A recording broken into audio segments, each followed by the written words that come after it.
야고보 말씀 오늘도 우리가 살펴보겠지만 시험, 시련, 유혹입니다. 그 속에서도 우리는 굴하지 않고 그 속에서도 감사할 수 있게 하시니 이번 기도회가 감사의 기도회가 아니면 무엇이겠습니까? 우리 어제 본문 속에 오늘도 제가 이 말씀이 계속 내 심장을 치고 있는데요, 2절 말씀입니다. 내 형제들아, 너희가 여러 가지 시험을 당하거든 온전히 기쁘게 여기라. 시험이 한 가지가 아니라 시험이 물밀듯 밀려오는데요, 한두 가지 시험이 아니라 이것저것 다 시험거리고 그것이 내 눈물이고 내 아픔이고 내 고통이고 내 힘듦이지만 그것이 밀려오면 밀려올수록 우리의 반응은, 야고보가 고백하는 반응은 뭐라고 말씀하고 있습니까? 기쁨을 빼앗기지 말라라는 겁니다. 그렇게 어려움이 오고 눈물이 골짜기처럼 내게 밀려온다 할지라도, 아무리 고통이며 눈물이며 절망이라 할지라도 그 속에선 슬픔이, 그 속에선 원망이, 불평이 없는 기쁨이 꽉 찬 그 기쁨으로 하나님 앞에 반응하라는 겁니다. 우리 사랑하는 성도님들, 이 말씀이 오늘 우리 사랑하는 성도님들의 말씀이며 이 시대를 살아가는 우리 성도님들의 능력의 말씀으로 붙드실 수 있는 그런 은혜가 있기를 축원드립니다. 이 말씀과 더불어 오늘 12절 말씀 속에서도 이렇게 말씀하고 있습니다. 시험을 참는 자는 복이 있나니. 그 이유가요, 왜냐하면 시련을 견디어낸 자에게 주께서 자기를 사랑하는 자들에게 약속하신 생명의 면류관을 얻을 것이기 때문이다. 이렇게 말씀하고 있습니다. 우리가 어제 이 말씀을 살펴보면서 우리가 신앙의 그러한 근육을 만들어야 된다라고 말씀을 드렸습니다. 어려움을 통해서 우리는 신앙의 근육을 만들어내는 것입니다. 우리가 우리의 육신의 근육을 만들어낼 때는요, 그 근육을 만들어내는 그 자리는 내가 견딜 수 있는 만큼 최선을 다하여 견뎌낸 그 자리에 근육이 생겨나거든요. 우리 신앙의 근육도 바로 그 자리에 생겨나는 겁니다. 물밀듯이 밀려오는 그 고통과 어려움과 역경 속에서도 여전히 우리는 그 속에 기쁨을 감추지 못하고 기쁨으로 우리가 받아낼 때 그 속에 우리에는 영적인 근육들이 생겨나서 어떤 어려움도 어떤 고난도 넉넉히 바칠 수 있는 그런 영적 능력들로 우리는 재무장하게 되어 있는 것입니다. 그러기에 우리는 영적 근육을 단단하게 하셔야만 됩니다. 그러기 위해서 우리는 이렇게 힘든 이 시대 속에서도 하나님 앞에 나와 기도하고 있는 것 아니겠습니까? 하나님, 내 영적 근육을 더욱더 단단하게 해주십시오. 어떤 환난과 역경이 온다 할지라도 하나님께서 주시는 그 은혜로, 하나님 주시는 그 힘으로 그 모든 것들을 막아낼 수 있고 그 슬픔과 절망의 자리에서도 기쁨으로 감사로 반응할 수 있는 내 신앙, 내 영적 상태가 되게 해 주십시오. 이것이 우리의 기도의 제목이 되어져야 될 줄로 믿습니다. 우리 사랑하는 성도님들, 이렇게 시험을 참는 자, 믿음의 그 시련으로, 그 믿음의 단련으로 우리가 우리의 신앙생활을 단련해 나가는 그 자리가 바로 복이 있는데요, 그 복의 결론은 바로 생명의 면류관이라는 겁니다. 우리 사랑하는 성도님들, 예수님이 그래서 오늘 말씀해요. 이는 시련을 견뎌낸 자가 주께서 자기를 사랑하는 자들에게 약속하신 생명의 면류관. 여기에서 시험을 견뎌낸 자는요, 주님이 사랑하는 자라고 그렇게 등치시키고 있습니다. 왜 그렇습니까? 주님이 생명을 낳기 위해서 본인이 직접 십자가를 통해 이 땅에 받을 수 있는 고통은 다 받으셨거든요. 이 땅에서 고난받을 그 모든 고난을 다 주님이 받으셨거든요. 그러기에 그 고난 속에, 그 아픔 속에, 그 절망 속에 함께 동참하는 그는 복이 있고, 그 복의 결정물이 무엇이냐면 생명이라는 겁니다. 그리고 그것이요, 생명의 면류관이라는 겁니다. 이 생명의 면류관은 요한계시록과 바로 연결이 되죠. 끝까지 견디는 자. 요한계시록은 우리에게 무서운 책도 아니고요, 우리를 어렵게 하려고 주시는 책도 아니고요, 로마 그 시대에 압제당하고 고통당하고 핍박당하는 그리스도인들을 향해서 희망의 메시지를 주는 것이 요한계시록입니다. 그 요한계시록을 두려운 책으로, 무서운 책으로, 어려운 책으로 볼 필요가 전혀 없습니다. 그 요한계시록은 고통당하고 있는 그들에게 생명이 무엇인지, 생명의 면류관을 얻는 것이 무엇인지를 우리에게 말씀하고 있는 그런 성경입니다. 우리 주님은 우리에게 생명을 주시기 위해서 친히 모든 것들을 견뎌냈습니다. 그러기에 사랑하는 그 하나님의 백성들은 우리 주님 안에서 그 생명을 얻게 되는 거죠. 그러기에 우리 사랑하는 성도님들, 생명은요, 가장 귀한 것은요, 그냥 탄생되는 것이 아닙니다. 바로 견뎌내는 것 속에, 그 속에서 진정한 생명과 가장 고귀한 것과 가장 보물들이 거기에서 나온다는 겁니다.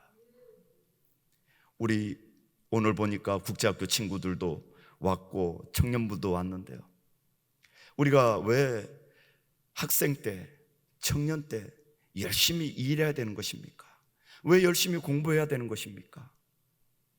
그것이 없이 좋은 결과물을 낳게 되면요, 그것은 우리에게 복이 아니라 그것이 저주가 될 수 있습니다.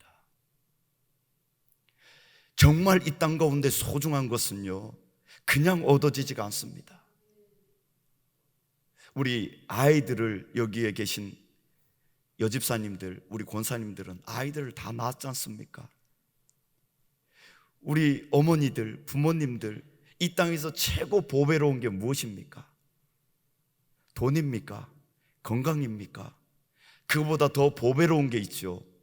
그것이 무엇입니까? 자녀입니다. 왜 자녀가 최고의 보배입니까? 내 생명을 바쳐서 낳았기 때문에요. 그러기에 너무나 귀하고 너무나 소중한 것이죠. 그러한 헌신과 수고와 땀과 노력이 없는 결과물들은요, 실제로 그것은 우리에게 좋은 것, 선한 것이 될 수 없습니다. 정말 귀하고 소중한 것은요, 정말 힘들고 어렵게 만들어낸 것입니다. 그러기에 젊을 때 우리 지금 중고등부 친구들, 우리 국제학교 친구들, 우리 청년들, 길이 안 보인다고, 어렵다고, 힘들다고 아우성치기보단 내게 허락한 시간 속에 최선을 다할 수 있는, 그래요, 인고의 시간을, 고난의 그 시간을 겪어낼 수 있는, 힘들면 힘들수록 더욱더 노력하고 더욱더 나를 깎고 그 자리에서 우뚝우뚝 설 수 있는, 그것이 바로 우리 국제학교가 믿음 안에서 우리 자녀들을 세워나가야 될 그런 방향이라고 봅니다. 이 시대가 우리 자녀들에게 만만한 세대가 아닙니다. 쉽게 무엇인가 얻어낼 수 있는 그런 세대들이 아닙니다. 그것이 오히려 우리 다음 세대들에겐 더 유익한 것일 수 있습니다. 신앙에 있어서도 그것이 더 유익하다라고 오늘 본문은 우리에게 말씀하고 계십니다. 우리 사랑하는 성도님들, 어렵게 얻은 것이요, 그것이 보화입니다. 다이아몬드, 원석을 갖다 내밀면 아무 소용이 없습니다. 그것을 정말 세공을 잘하는 명장에게 갖다 주어서 그걸 잘 다듬을 때 최고의 가치 있는 다이아몬드로서 나오는 것입니다.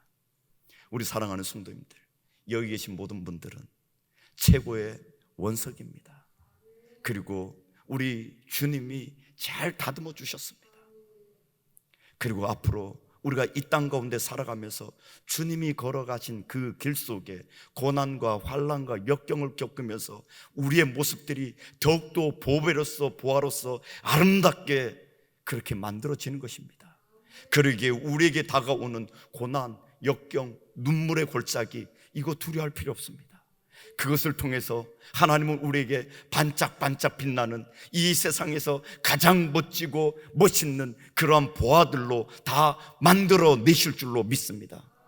그것을 믿기에, 그것이 믿음이기에 우리는 오늘도 절망하지 않습니다. 우리는 오늘도 코로나19라고, 그리고 삶이 어렵다고 우리는 절망하지 않습니다. 그 자리에서도 소망을 꿈꾸고 소망을 갖고 이 땅 가운데 서서 하나님의 자녀로 예수 그리스도께서 걸어가신 그 길 속에서 예수 그리스도의 향기를 풍길 수 있는 그런 우리 사랑하는 성도들이 되어줄 줄로 믿습니다. 오늘도 여러 성도들하고 신방을 하면서 느끼는 것이요, 정말 우리가 생각하기 어려운 고통 속에 있으면서도 그 자리에서 넘어지지 않고 실족하지 않는다는 겁니다. 그 자리에서도 여전히 하나님을 붙들고 주님을 붙들고 보화로서 보물로서 자신의 모습을 더욱더 신앙의 아름다운 고결함을 지키며 하나님 앞에 영광 돌리는 성도들이 우리 주변에 우리와 함께 신앙생활하고 있다는 겁니다.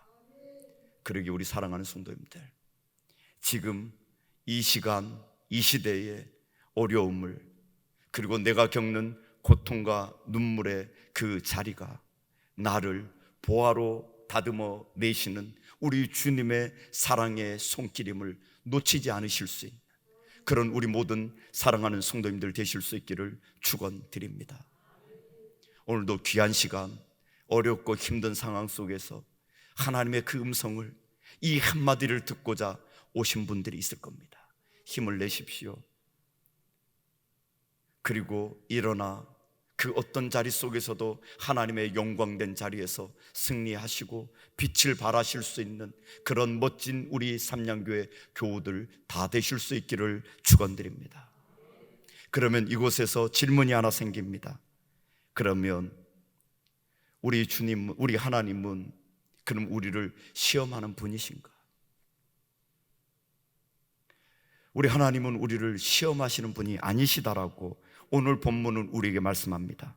13절에요, 사람이 시험을 받을 때에 내가 하나님께 시험을 받는다 하지 말지니 하나님은 악에게 시험을 받지도 아니하시고 친히 아무도 시험하지 아니하시니라.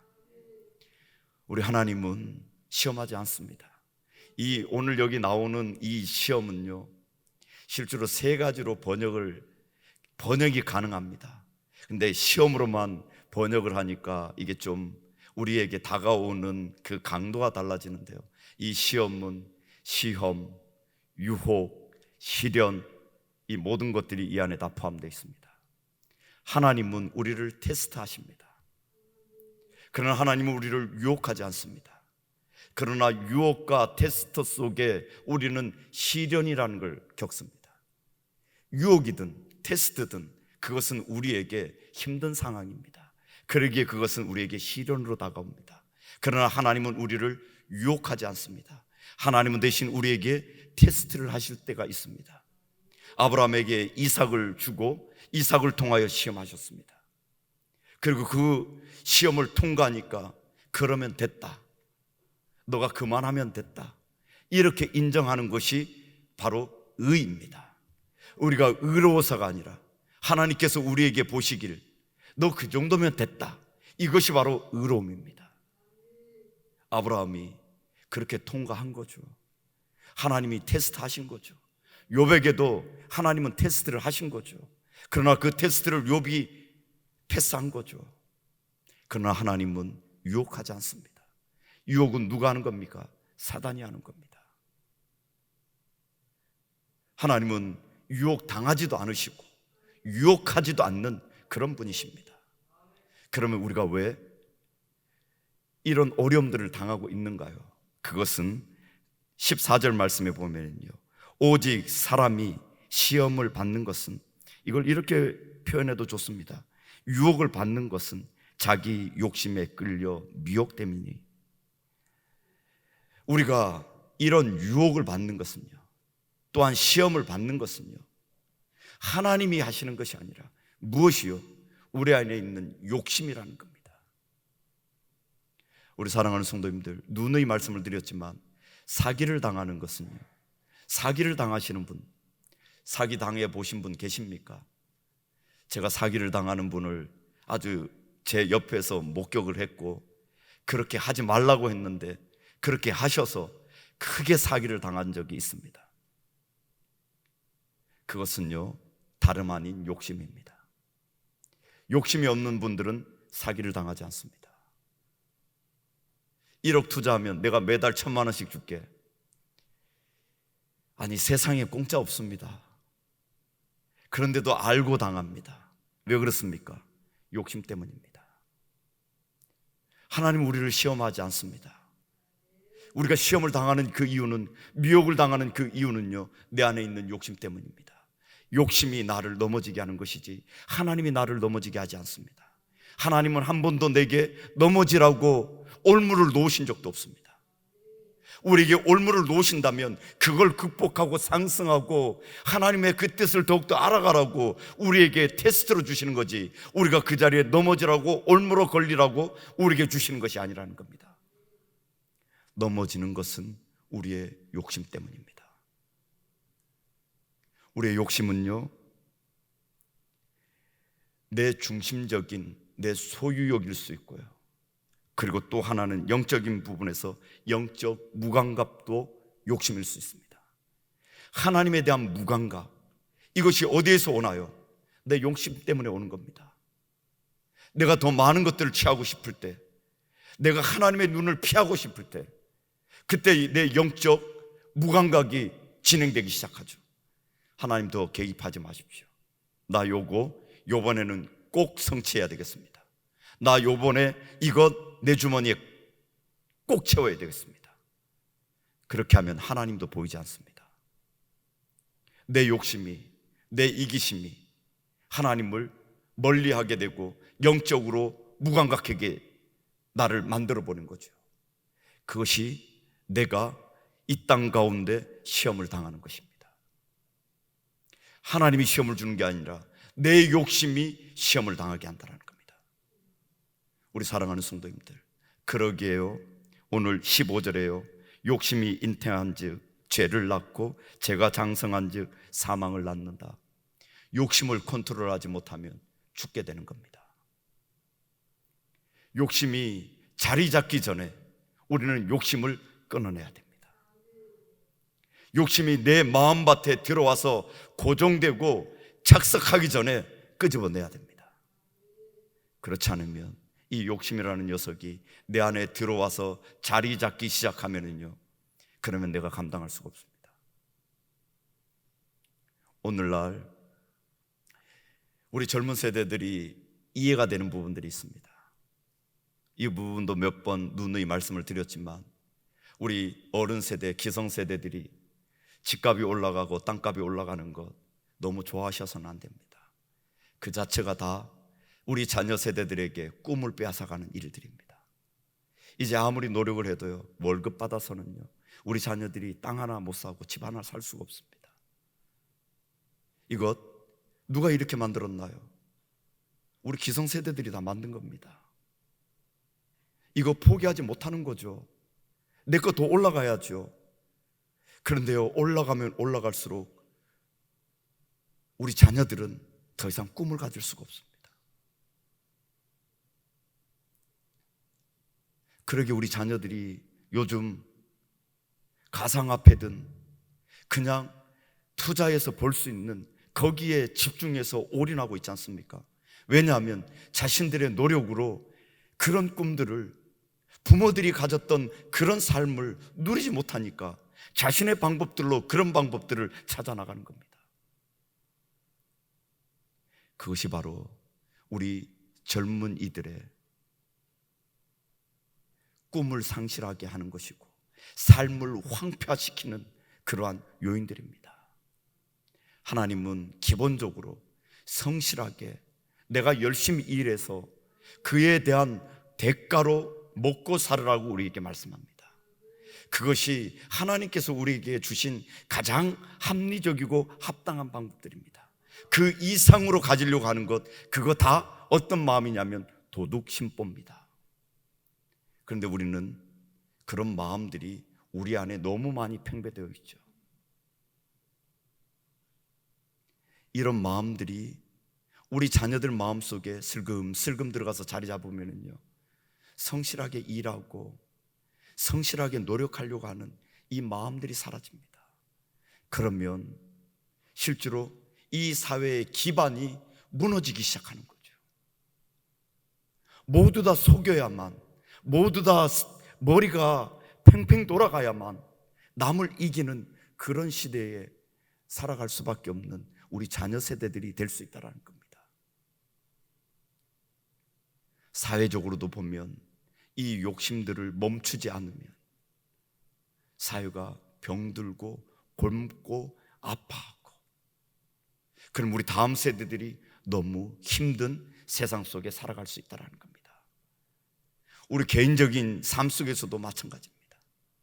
우리의 욕심들이 자리 잡기 전에, 우리 청년들, 우리 중고등부 친구들, 이런 욕심들이 자리 잡기 전에 그 욕심들을 내려놓을 수 있는, 그렇지만 내가 가난하게 살아도, 없이 살아도, 부족하게 살아도 가장 중요한 건요, 하나님이 나와 함께하는 삶, 내가 하나님과 동행하는 그 삶, 그 삶이 최고의 복이라는 것, 그걸 오늘 또한 우리에게 말씀하고 계신 거거든요. 그런 삶을 추구하시고 그런 삶을 붙드시고 그렇게 살아내실 수 있는 우리 모든 사랑하는 성도님들 되실 수 있기를 축원드립니다. 그러면서 16절에요, 우리에게 이렇게 말씀합니다. 내 사랑하는 형제들아, 속지 말라. 무엇을 속지 말라라는 겁니까? 하나님에 대해서 속지 말라라는 겁니다. 하나님은요, 시험하지도 않습니다. 그리고 하나님은요, 이렇게 얘기합니다. 온갖 좋은 은사와 온전한 선물이 다 위로부터 빛들의 아버지께로부터 내려오나니 그는 변함도 없으시고 회전하는 그림자도 없으시니라. 우리 하나님은 우리 하나님의 자녀들에게 최고로 좋은 것을 주시는 분입니다. 그리고 그 하나님은 변함이 없으신 분이십니다. 지구가, 우주가 공전하고 자전합니다. 모든 것이 돌고 돌아갑니다. 그러면 그 자리 속에 우리가 그래서 월식도 있고 일식도 있고 그것은 다 그림자들이 있다라는 겁니다. 그러나 하나님은 이런 세대 속에 변함이 없으신 분이라는 겁니다. 우리 하나님이 본질이 바뀌고 변한다면 우리는 하나님을 믿을 필요가 없습니다. 우리 하나님은 이 시간 속에 우리와 동일한 모습으로 변하는 존재가 아니라 영원한 세계 속에 이 모든 시간들을 다 컨트롤 하시며, 그리고 여전히 변치 않는 그 사랑으로, 그 은혜로 우리를 여전히 지그시 감싸주시고, 우리에게는, 하나님의 자녀들에게는 이 땅에서 눈물도 겪고 힘든 상황도 있고 아픔도 있고 쓰디쓴 고통도 있지만, 그런 상황마다 하나님은 여전히 우리에게 최고의 것으로 제공해 주시고, 우리가 이 땅에서 벌부둥치며 살아가면서도 하나님의 아름다운 보화로서 아름답게 우리의 모습들을 꾸려가기를, 빛나는 보석들이 되기를 원하시는 분이 우리 하나님 되신다라는 겁니다. 그 마음은 변치 않는다라는 겁니다. 우리 하나님에 대한 다른 얘기들을 속지 말라라는 겁니다. 속아서도 안 된다라는 겁니다. 그러기에 우리 사랑하는 성도님들, 18절에요, 그가 피조물 중에 우리로 첫 열매가 되게 하시려고 자기의 뜻을 따라 진리의 말씀으로 우리를 낳으셨느니라.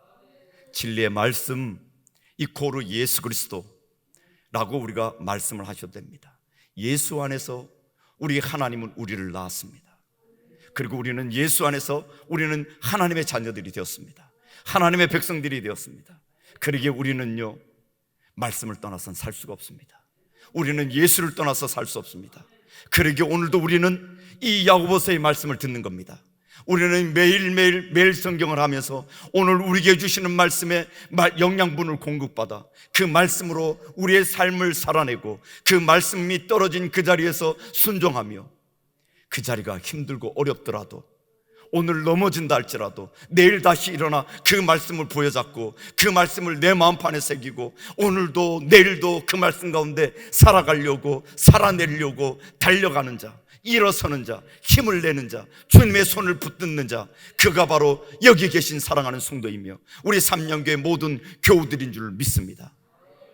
우리는 하나님 말씀 떠나선, 예수 그리스도를 떠나선 살 수가 없습니다. 왜 그렇습니까? 말씀 안에서, 예수 안에서 우리를 낳았기 때문에요. 그러기에 예수 밖에 나가면 우리는 죽는 자들입니다. 그러기에 우리 사랑하는 성도님들, 우리 주님만 바라보고 사시기를 축원드립니다. 염려와 근심과 고통이, 눈물이 파도가 되어 넘실넘실 우리에게 닥쳐옵니까? 그 어떤 자리에서도요, 우리 주님만 놓치지 않으시며 말씀 안에 거하시기만 하며 우리 주님만 바라보시기만 하며 그 모든 것 이겨낼 수 있습니다. 그리고 그 자리에 보석처럼 영롱한 하나님의 보석으로서 이 땅 가운데 빛을 내는 멋진 하나님의 자녀들로 탄생되어질 줄로 믿습니다. 그런 인생 살아가실 수 있는 우리 모든 사랑하는 성도님들 되실 수 있기를 축원드립니다. 기도하겠습니다.